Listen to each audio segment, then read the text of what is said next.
En la Universidad de París.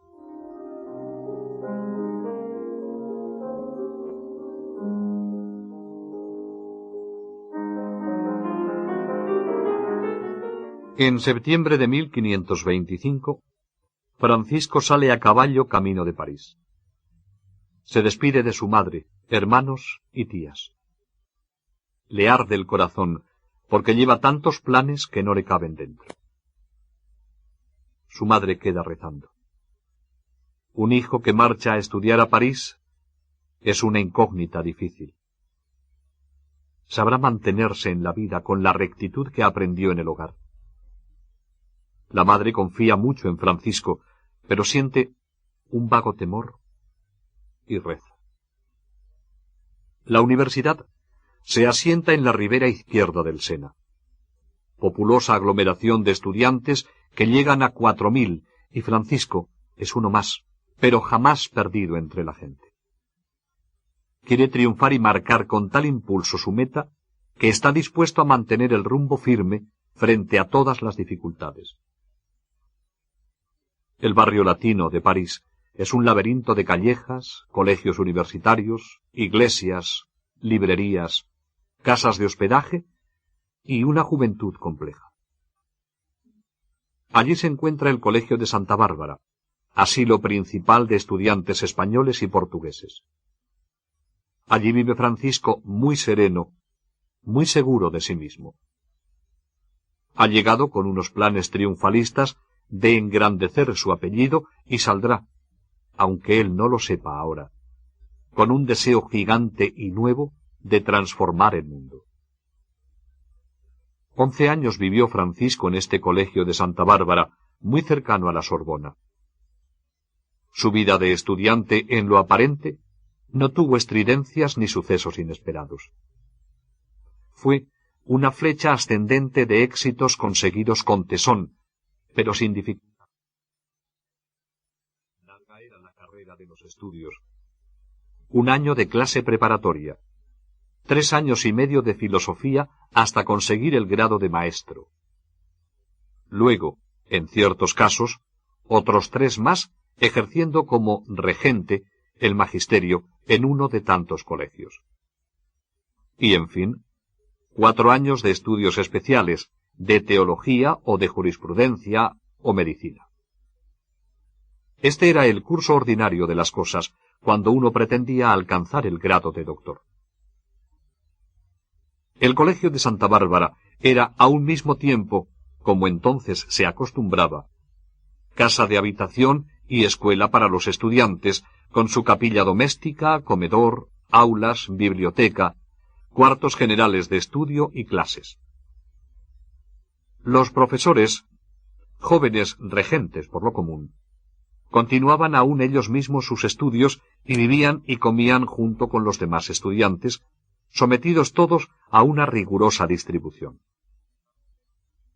A pesar de ser la misma distribución casi monacal la que regulaba la vida de todos los moradores de aquella casa, no podían, sin embargo, desaparecer completamente las diferencias sociales, y Francisco aparecía entre ellos como el hijo de una familia noble. Poseía un caballo, mantenía junto a sí a un estudiante pobre que le servía de criado y no reparaba en gastos. Los estudios se le hacían fáciles a Javier y en los ejercicios deportivos de las praderas del Sena era uno de los más aventajados. Por otra parte, tampoco entre sus compañeros de estudio le faltaban amigos al jovial y agilísimo Navarro. Pero, bajo la resplandeciente superficie de aquella animación bulliciosa y regocijada, se ocultaban serios peligros para el alma inexperta de Francisco Javier.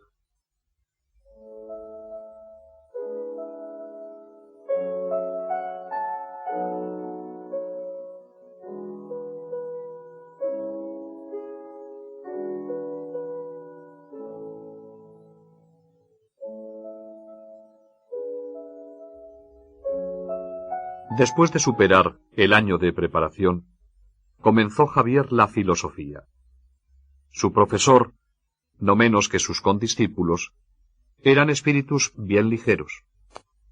Más de una vez trepaban de noche por encima de los muros para asaltar las callejas y bodegones del barrio latino. Invitaban e insistían a Francisco para que se les uniera. Hasta el maestro, decían, viene con nosotros. Ciertamente, para las alegres bromas de los estudiantes podían contar con él, no para caer en otras vulgaridades. Tenía nobleza de raza. Su inteligencia clara le hizo caer en la cuenta de la vida con sus límites y quiso vivirla en plenitud. Lo que para Francisco pudo ser ejemplo de perversión fue un ejemplo de repulsión.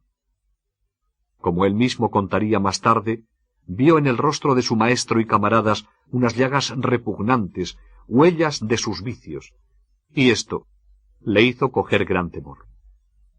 Y más, cuando al cabo de unos años moría ese maestro a consecuencia de sus desórdenes. Fue una providencia de Dios que mantuvo al impetuoso Javier en los límites difíciles para un joven tan lanzado a la vida. El español Juan de Peña ocupó el lugar del maestro fallecido como profesor en 1528. El ejemplo de su vida pura y virtuosa fue la salvación para Javier durante tan peligrosos años. Era Javier un alma fogosa, apasionada, pero con tal lucidez y clarividencia de las cosas, que le hacía ser un hombre sereno y controlado. Sabe ser galante, cortejador. Pero cuando llega el caso, sé en mi voluntad poner todo el peso y el poder con que se aploma y se agarra en mis breñas de Navarra, mi castillo de Javier. Sorteando escollos de juventud, seguía Javier hacia su meta y apagaba los incendios y las brisas con el estudio. La piedad era la última ancla donde amarrar sus deseos desbocados. Además del ejemplo bienhechor del maestro Juan de Peña, tuvo la suerte de compartir su habitación con un compañero que había de ejercer en él un influjo perdurable, Pedro Fabro.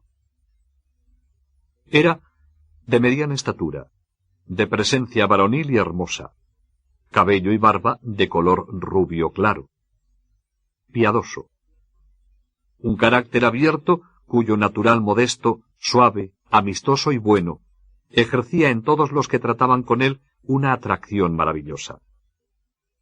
Era de la misma edad que Francisco Javier. Había nacido en el ducado de Saboya, en el maravilloso mundo de los Alpes. Sus padres, sencillos labradores, se ganaban el pan con el trabajo de sus manos y educaron al pequeño Pedro en el temor de Dios. Tenían aspiraciones distintas. Fabro, piadoso y providencialista, nunca buscó otras glorias sino las divinas. Javier, con otros deseos, está ávido de triunfos humanos. Entre el callado y tranquilo hijo de los labriegos de los Alpes saboyanos y el hijo del doctor Juan de Jasso, de tan distinguida condición, se tendió pronto un lazo de íntima amistad.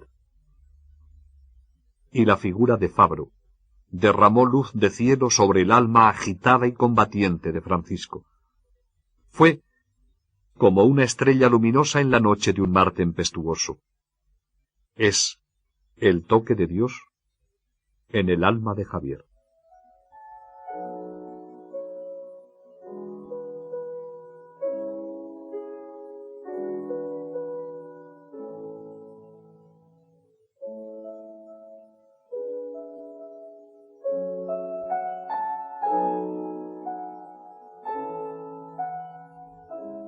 Hacía tiempo que en el castillo de Javier había desaparecido el estado de desahogo con que antiguamente vivía la familia.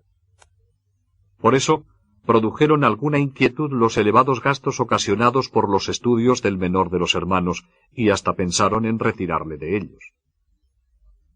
Pero su hermana Magdalena, abadesa ya entonces de Gandía, e incluso venerada comúnmente como santa, les hizo desistir de su intento. No descuidéis, escribía a Miguel, el ayudarle en sus estudios, porque yo espero que ha de ser algún día una columna de la Iglesia.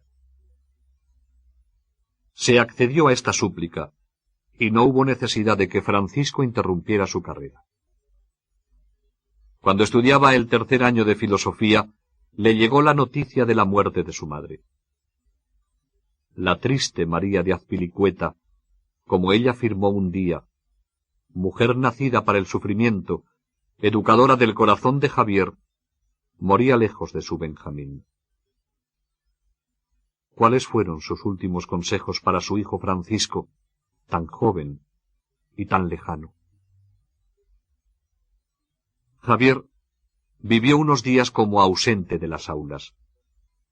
Su corazón y su pensamiento estaban muy lejos, allá, en su capilla familiar, junto al Cristo de Javier, donde tanto había visto rezar a su madre. Esta muerte materna fue un toque de atención a su actitud triunfalista tan enraizada a la vida. Francisco Javier, que no era superficial, pensó no poco en la brevedad de la vida. ¿Cómo se viene la muerte tan callando?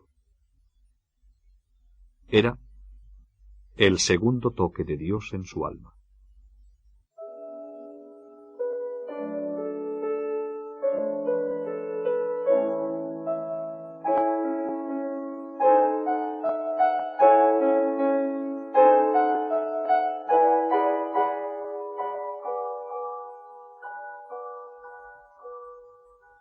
Pero el momento decisivo se produjo con el nuevo curso. Llegaba a París, a principios de 1528, un estudiante ya entrado en años que no tardó en dar que hablar de sí. Cada día pasaba, cojeando ligeramente, por delante del colegio de Santa Bárbara en dirección al próximo de Monteagudo, para sentarse a aprender gramática entre los estudiantes de latín, a pesar de sus 38 años. Era Íñigo de Loyola, un español de mirada honda, un gran espiritualista alegre y profundo, un hombre entregado a Dios. Se había hospedado en el hospital en calidad de mendigo estudiante, y la colonia española no podía menos de mirar con muy diversos sentimientos a aquel raro compatriota y del que se rumoreaba que había tenido repetidos encuentros con las autoridades eclesiásticas de las universidades de Alcalá y Salamanca. Cierto día, 3 de sus paisanos, entre ellos un discípulo del colegio de Santa Bárbara, vendieron sus libros y se dirigieron también al hospital como estudiantes mendigos. No es para descrito el huracán de indignación que se apoderó en las filas de los españoles cuando se supo que lo habían hecho por influjo de Íñigo. Se les volvió a sacar por la fuerza. Ya estaban calmados los ánimos, cuando por el otoño se hospedó en el colegio de Santa Bárbara Íñigo, para comenzar allí su filosofía bajo la dirección del maestro Peña. Lanzándose a mendigar por tierras de Flandes, entre los ricos comerciantes españoles, se había conseguido durante las vacaciones lo necesario para su sustento. Habitaría en el mismo aposento que el maestro Peña, Pedro Fabro y Francisco Javier. Este acontecimiento que pareció tan normal en la vida universitaria del colegio de Santa Bárbara, cambiaría el curso de la historia. Ignacio y Javier se encuentran. Este es uno de esos momentos estelares de la humanidad que merece la pena detallar. Aquí cambió de rumbo la historia de Francisco de Jasso y Javier. Al principio todo iba bien, pero pronto comenzó el recién llegado con el intento de convertir a sus compañeros. Les habla de Dios y les anima a una entrega total a Jesucristo. Y el caso es que ha convencido a unos cuantos para que los domingos por la mañana, en lugar de asistir a las disputas ordinarias de las clases, vayan con él al convento de los Cartujos para oír misa y comulgar. Sobre todo, Esto de la comunión frecuente es tan extraño en esta época que los más sensatos y equilibrados le llaman fanático. Pero Ignacio sigue adelante sin inmutarse.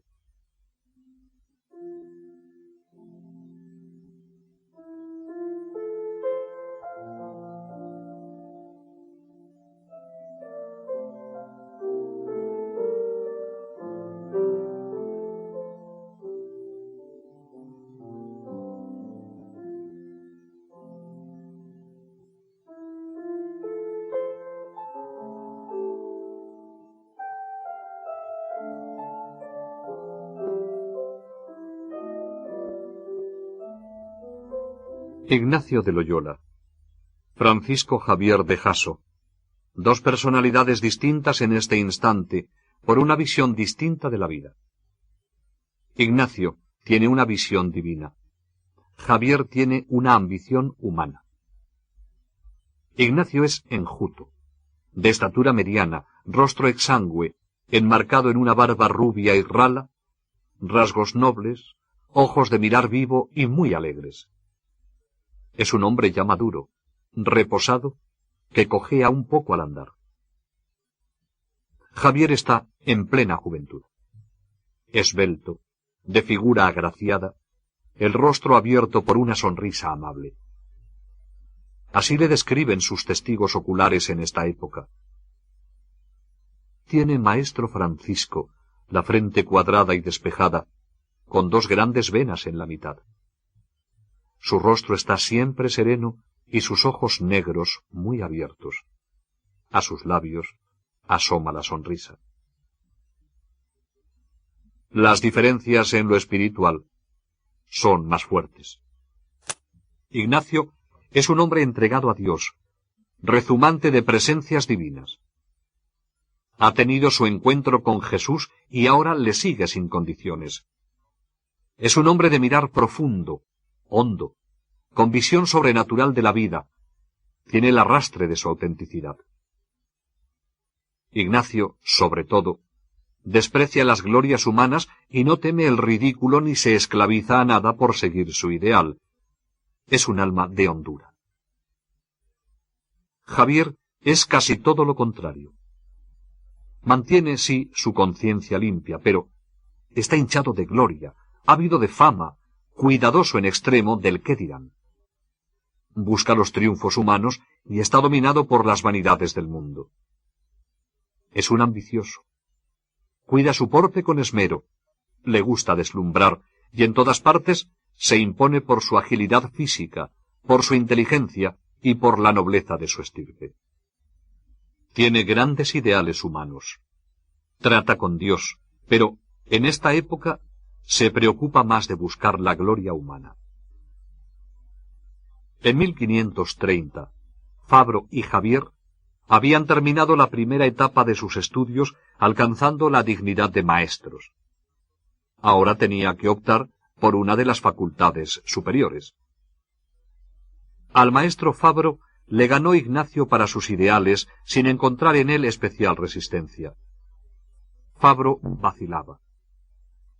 Él mismo decía que se sentía como una barquilla sin timón y agitada por vientos contrarios. A veces quería ser médico, como Peña, o jurista, o regente, o doctor en teología, o simplemente clérigo, o a veces también fraile. A esto vinieron a añadirse las dificultades materiales y espirituales. Le torturaban los escrúpulos de que no había confesado bien sus pecados desde hacía mucho tiempo, porque le acosaban muchas veces imaginaciones sensuales, y con gusto se hubiese refugiado en un desierto o se limitaría a comer raíces y hierbas por hallar paz. Luego venían las tentaciones de gula, de vanidad ante el mal ejemplo de tantos de sus condiscípulos, y aunque no era tibio en su vida espiritual, se agitaba de aquí para allá sin paz y sin estrella que le mostrase el camino, porque pensaba que había hecho del estudio un fin y no un medio, y que la cruz de Cristo no ocupaba el sitio de honor en su trabajo, ni al principio, ni al medio, ni al fin. Un día, por fin, Cobró ánimo y abrió su alma a Ignacio cuando estudiaba con él el texto de Aristóteles. Íñigo le ayudó en sus necesidades espirituales y corporales. Le socorrió varias veces con dinero y supo llevar algún consuelo a su espíritu. Le dio luz sobre los escrúpulos y tentaciones y le aconsejó hiciera una confesión general en la Sorbona con el maestro Castro, el mismo a quien Ignacio había dado los ejercicios en 1529 y cuya conversión provocó tanto alboroto en el barrio latino. Le aconsejó también que en adelante se confesase cada semana, que todos los domingos le acompañase a él y a los otros amigos a la Cartuja para recibir la Sagrada Comunión y que hiciese cada día examen de conciencia. Todo esto le proporcionó a Fabro paz en el alma y claridad para elegir su vocación. Cristo y su cruz debían dirigir en adelante sus estudios. Determinó hacerse sacerdote y se resolvió a ir con Íñigo a los lugares santos de Palestina, abandonar el mundo y seguir a Cristo en servicio de las almas en la pobreza de la cruz. Los ideales de Francisco no eran los de Fabro. No sentía necesidad de un consejero espiritual. Su ruta la tiene bien clara. Estaba resuelto a seguir el estado eclesiástico y ya había recibido la tonsura como clérigo en el obispado de Pamplona. Este era el camino seguro para alcanzar una dignidad, pues tenía amigos en el capítulo catedralicio de Pamplona. Una canonjía allí mismo no podría menos de proporcionarle un porvenir desahogado. Al volver a su tierra como doctor por la Universidad de París, se aseguraba una brillante carrera. Pero muchos de los beneficios eclesiásticos quedaban reservados a la nobleza. Por eso pensó que le convendría adelantarse para conseguir el reconocimiento de su hidalguía. Hizo levantar, por medio del notario de su nación en París, los documentos exigidos y comisionó a sus allegados del castillo para que hiciesen por él los escritos necesarios para conseguir el beneficio eclesiástico. No le fue tan fácil a Ignacio ganarse a Javier, pero como viejo soldado supo asaltar por el punto débil aquel arrogante castillo. Íñigo le socorrió con su dinero. Sus viajes a Flandes y Londres durante las vacaciones le reportaron buenas limosnas de sus bienhechores. Con el fin de ahorrarle nuevos viajes, sus protectores prometieron mandarle cada año el dinero. Algunas devotas de Barcelona le enviaban sus limosnas.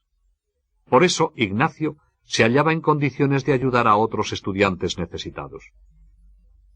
En cambio, Francisco, con la despreocupación de su juventud, se encontraba algunas veces sin dinero. Vivía a un ritmo de lujo que su familia, empobrecida estos años, no podía mantener, y el dinero no le llegaba con tanta abundancia como al principio. Íñigo se acercaba oportunamente y le socorría, muchas veces con el dinero, y le procuraba amigos que imitaran su ejemplo. Al mismo tiempo le facilitaba nuevos ingresos, pues le buscaba discípulos que luego se complacía en presentarle personalmente. El interés de Íñigo por Javier llevó a prestarle otro servicio más delicado. Llegó por esta época a la Universidad de París la ola del Renacimiento. Maestros nuevos, con ideas nuevas. Javier, por carácter, era ávido de novedades, acogedor fácil de nuevas formas.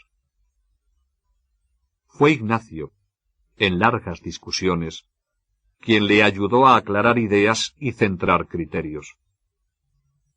No todo era limpio en los ideales clásicos de los humanistas.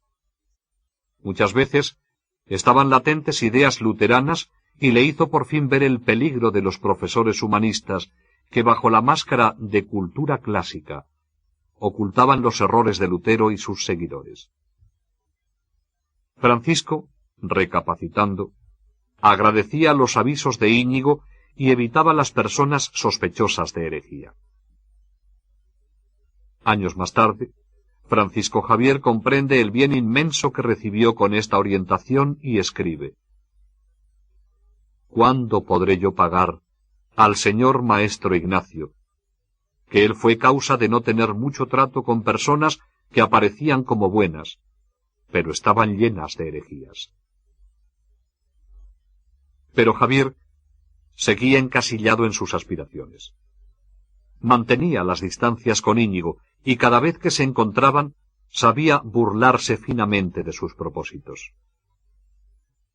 Cuántas idas y venidas de Ignacio, salir a su encuentro, aguantar bromas, reírle las gracias y retirarse para volver nuevamente a la carga. Los domingos le invitaba a los cartujos a confesar y comulgar, pero Javier no acudía. Fabro era cera blanda. Javier quería a Íñigo, gustaba mucho de su conversación y amistad, pero no se rendía. Era, como dijo Ignacio una vez, la pasta más dura que le había tocado modelar. Se le escapaba cada intento, se evadía con alguna divertida observación. Andaban ya muy cerca el uno del otro, pero Javier no daba el paso por ser naturalmente inclinado a la honra y fausto del mundo. En el aposento surgían temas de discusión de la vida ordinaria, y el criterio espiritualista e iluminado de Ignacio encontraba un incondicional adepto en Fabro y un anónimo admirador en Francisco Javier. Se veía claramente que Ignacio volaba muy alto en intuiciones divinas, y el fondo espiritualista de Javier le rebullía por dentro. Esto le produjo alguna desazón, y surgieron los primeros interrogantes en su alma grande. ¿Estaría equivocado en su camino? ¿Qué valor tenía la fama? Las primeras insinuaciones abiertamente religiosas de Ignacio sólo obtuvieron del joven maestro una evasiva, un chiste o un desprecio irónico. Menos sermones, Ignacio, menos sermones. ¿Cuántas horas de oración y cuántos sacrificios haría Ignacio para conseguir de Dios la transformación de Francisco Javier? Su conquista fue lenta, pero el terreno está ya preparado e Ignacio se lanza a la conquista de frente.